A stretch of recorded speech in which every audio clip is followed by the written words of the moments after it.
now that Secretary of State Blinken is here in the Philippines for the second time under Marcos. More posturing. What do you make of what's happening today? And were you happy with how the meeting between Blinken and his statement came out after the meeting with the president? Right. So if you look into the visit by Secretary Blinken, there are three major objectives that were shown here, right? First is that while there are concerns in the region about the looming elections in the U.S. and the turbulence, the geopolitical turbulence taking place in other parts of the world, this visit emphasizes Washington's commitment in prioritizing its ties with key allies such as the Philippines amidst structural challenges brought by China's assertiveness, particularly in the West Philippine Sea.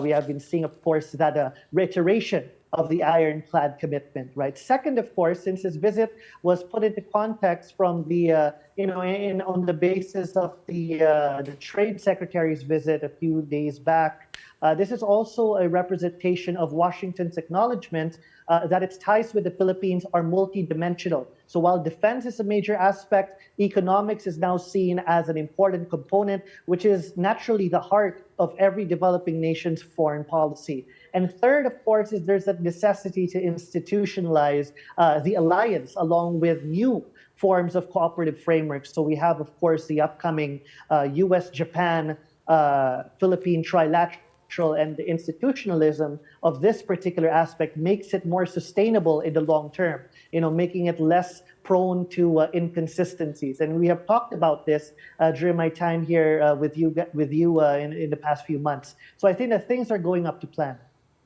The rising tensions in the West Philippine Sea were brought up earlier in the press conference.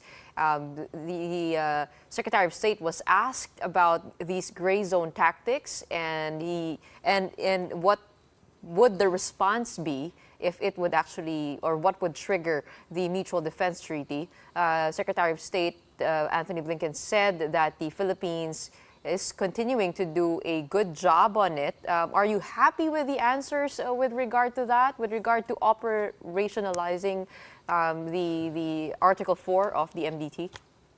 Right. Well, we have to understand, I know that this has been a controversy, especially lately, as what consists of an armed attack, right? And I think that that is a legitimate question to be asked, but we have to understand that defining it is equally difficult for both Manila and Washington, especially at a time when Beijing is willing to exploit inconsistencies in the U.S. alliance. So I think there has to be that sort of understanding first, is that, by defining it, would there be contingencies in case that Beijing's actions fall into some particular definition, and if not enough action has been operationalized, how would that impact the alliance, right? So that's one thing.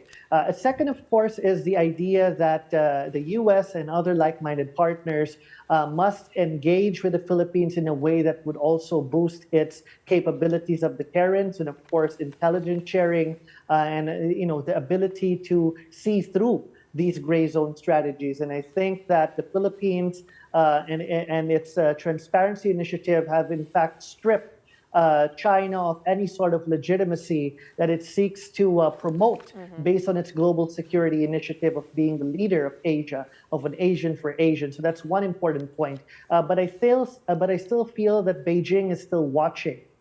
Given the changing nature of democratic electoral systems, Beijing is currently watching and waiting to see if there are more chances of exploitation.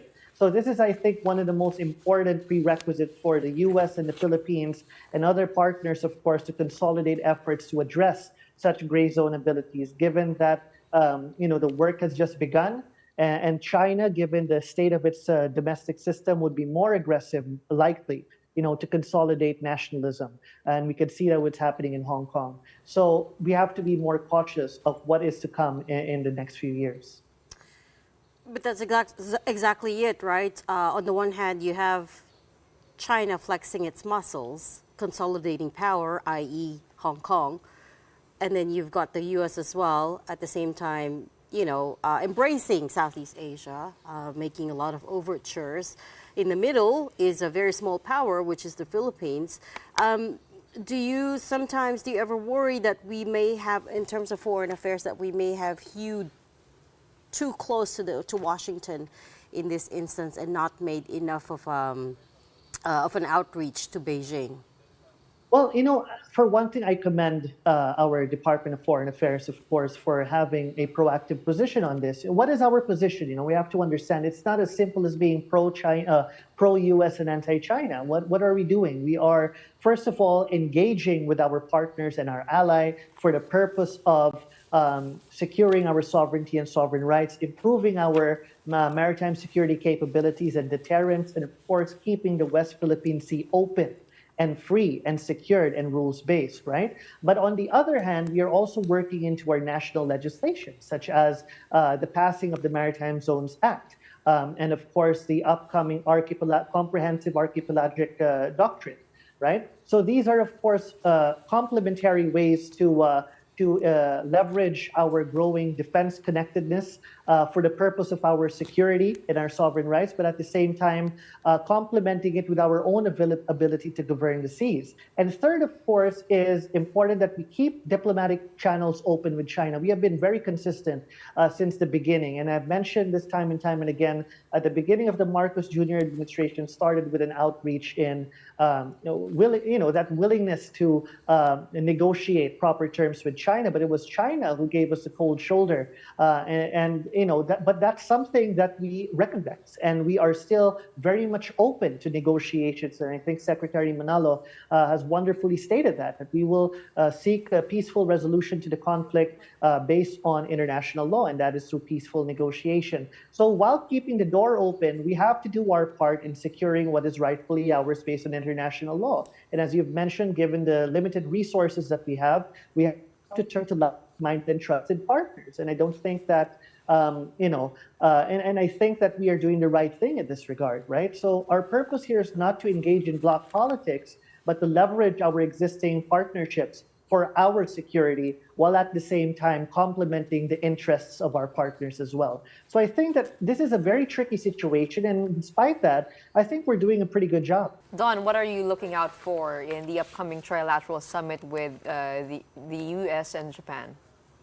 Well, I first of all hope that this would be an annual thing, and because it's very, as I mentioned before, it's very important to institutionalize foreign cooperative frameworks to make sure that it sustains even with a change of presidents. Now, if you remember the Balikatan, for example, even though we had sort of a patchy relationship with Washington during the previous administration, we still pursued our cooperation in the Balikatan to the point that it was the largest at that point. So such institutionalized forms of cooperation go a long way in ensuring consistency.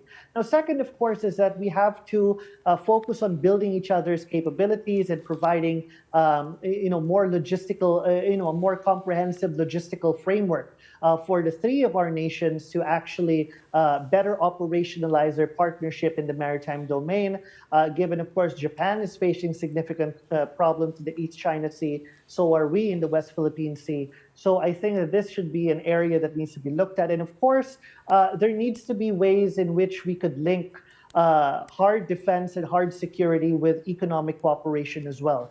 And I think that Japan, through its OSA and through its ODA, has shown its willingness to do both. And I think that we have to also play our part in order to fit in this particular picture.